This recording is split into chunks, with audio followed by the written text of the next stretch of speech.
I have an anxious sort of bent, right? How do you how do you deal with these situations of uncertainty, right? How do you push through those moments? Oh, lots of times I want to quit, right? And so I would say this is just overwhelming. And so I'm just like, why am I doing this?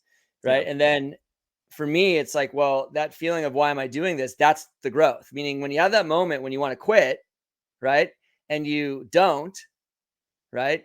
That stretching Mhm. is what's causing the growth, right? I think that's what it is. And obviously assuming that you're not going to like bankrupt your family and stuff like that. But I'm thinking, just like when it's just right, like what Mark Twain says, like I've worried about many things, but most of them didn't come true or something. I can't remember what the quote is, right? So meaning that moment you're like, I'm overwhelmed and I want to give up, and you say no, I'm going to keep going.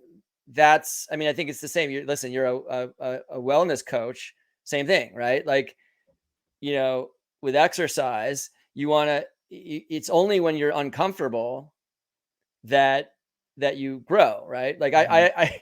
I do my outpatient office, I do lung disease, and I actually have people come to me because they're convinced there's something wrong with their lungs. And they say, listen, Dr. Grove, every time I exercise, I get sweaty, I get hot, I get short of breath. And something must be wrong. Right. And literally, and they come to me, they've had like every test you can imagine. And my response is generally, me too. Right. Right. Yeah. I also get that way. Right. You know what I Yeah. mean? And that's the point. Right.